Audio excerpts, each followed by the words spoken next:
এই তো চলে আসলাম নতুন একটা ভিডিও নিয়ে তোমাদের সামনে। তো আজকে যাকে নিয়ে থাম্বনেল দেখে তোমরা বুঝতে পারছো কাকে নিয়ে কথা বলতে আসছি। তো যাকে নিয়ে কথা বলবো আসলে তাকে নিয়ে কথা বলার যোগ্যতা আমি রাখি না। সে বাংলাদেশের খুব বড় একটা ব্লগার। তো শারমিন ও রাজ তাদের কিছুদিন আগে একটু সমস্যা মন মালিন্য হয়েছিল, যেহেতু তাদের নতুন বিয়ে হয়েছে। তো তাদের মিল দেখে সবচেয়ে অনেক আমি খুশি হয়েছি।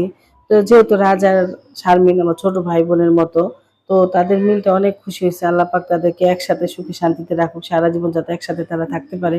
তো আসলে কি সংসার জীবনটা এরকম একটা জীবন, আর বিয়ে যখন হয় প্রথম প্রথম তখন একটু ওই বছরটা একটু ঝামেলা হয়। কারণ কি একটা মেয়ে যখন এক জায়গা থেকে আরেক জায়গায় আসে, তার নতুন জায়গা, নতুন পরিবেশ, নতুন মানুষ সবকিছুই আলাদা।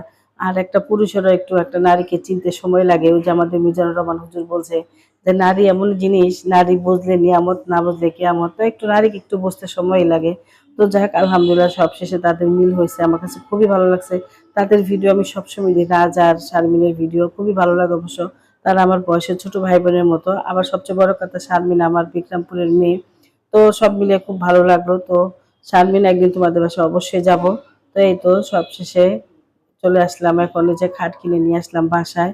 তো খাট কিনে নিয়ে এসে ফিটিং করা হলো। তো খাট কেনার উদ্দেশ্যে আর তাড়াহুড়ো করে ইফতারি বানাইছি, তো ইফতারিটা শেয়ার করা হয় নাই। তো দুদিন আগেই মাংসটা ম্যারিনেট করে রেখে দিয়েছিলাম ফ্রিজে। তো এটা ভাবছি ম্যারিনেট করে, অবশ্য আমি এতদিন রাখি না, 2 দিন 1 দিন। আমি দেখা যায় কি আধা ঘন্টা 1 ঘন্টা আগে করে রাখি, সেটাই ফ্রাই করে অবশ্য খাই, তো ভালো লাগে। তো আজকের মাংসটা যে ফ্রাই করছি এত মজা লাগছে যা বলার ভাষা রাখে না। এর জন্য আসলে অনেকে অনেক 2 দিন 3 দিন ম্যারিনেট করে রেখে দেয় ফ্রিজে, যেহেতু মাংসটা মশলাটা খুব সুন্দর করে ঢুকে যায়, এই জন্য ভালোই লাগে। আসলে শেখার অবশ্যই অনেক কিছুই আছে। তো এভাবে করে তোমরাও রেখে দিবা মাংসটা, তো ভালোই লাগে অবশ্য।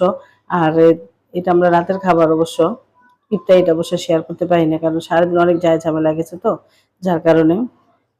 তো মাঝে মধ্যে এরকম এরকম রান্না বান্না কিন্তু ভালোই লাগে। যেহেতু খাট কেনা রান্নাতে মেয়েদেরকে একটু খাবার ব্যবস্থা, তো মেয়েরা বলছে আম্মু পোলা মাংস খাওয়া। তো এই উদ্দেশ্যে কিন্তু মাংসটা ম্যারিনেট করে রাখছিলাম। তো মাংসটা এত সুন্দর কালার হয়েছে, আর খাইতেও কিন্তু খুবই মজা লাগছে। তো এই তো দেখো এভাবে করে তোমরা করতে পারো। আসলে রান্না আসলে সবাই করতে পারে, তারপর একটু বলা আর কি। আর যারা নতুন ভাই বোন আছে, যারা ব্যাচেলার আছে, তাদের জন্য একটু সুবিধা হয় এভাবে করে রাখলে, বা সুবিধা হয় আর কি। তো এই তো এখন আমার মাংসটা কিন্তু খুব সুন্দর করে ভেজে নিব। আর এটা রেডি করে রেখে তারপর পোলাওটা দমে দিয়ে বসায়, তারপর আমি নামাজ পড়তে তারাবি পড়তে দাঁড়াবো। কারণ এশার আজান, তার ইফতারের পর একটু আধা ঘন্টা 1 ঘন্টা রেস্ট নিলেই কিন্তু আবার তারাবির এশার আজান দিয়ে দেয়। তো আমি আজকে আর রেস্ট নিতে পারি নাই। তো ওই তো আমার মাংসটা কিন্তু ভাজা হয়ে গেছে, আর একটু শুটকি ভর্তা করব। তো সাদা পোলাওর সাথে কিন্তু শুটকি ভর্তা খুবই ভালো লাগে। তো এই তো এখন এই যে এখানে একটু গাজর ম্যাশ করে নিচ্ছি, আর মটরশুঁটি, কাঁচামরিচ। তো এখন আমি পোলাওটা বসাই দিব। তো এই তো। আর সবচেয়ে বড় কথা কি, আমি কিন্তু যখন পোলাওটা বসিয়েছি তখন মনে ছিল না পোলাওতে যে পেঁয়াজি দিইনি, সেইটা আমার একেবারে মন ছিল না। যখন আমি এটা এডিট করতে গেছি তখন দেখি যে পোলাওতে আসলে পেঁয়াজি দিইনি। তো আসলে অনেক সময় তাড়াহুড়া করে কাজ করলে অনেক সময় হয়ে যায়। তো এরকম আসলে আমি মনে করি যে আসলে অনেকেরই কাজের সময় তাড়াহুড়া করে কাজ করলে একটু ভুল হয়ে যায়। এই তো। তো আমার এখন পোলাওটা ভালো করে ভাইজা নিব। আর পোলাও চালটা আমি অনেকক্ষণ আগে, আধা ঘন্টা আগে ধুয়ে রাখছিলাম।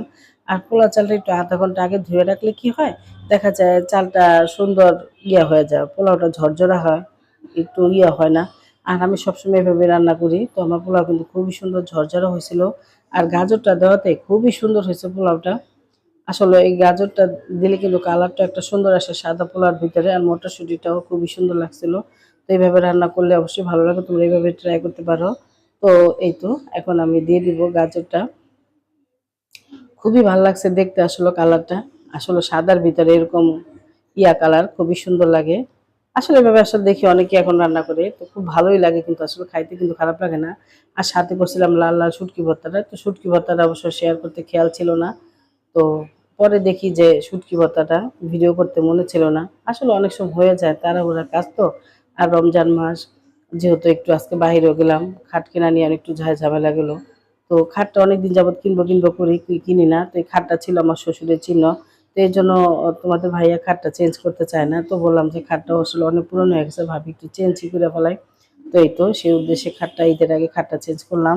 আর এই তো, আর খাটটা কিন্তু অবশ্য আমার টাকায় কিনছি। এই টাকাটা আমি প্রতি মাসে তোমাদের ভাই আমাকে যে হাত খরচটা দেয় সেই হাত খরচটা জমায় কিন্তু আমার খাটটা কিনছি।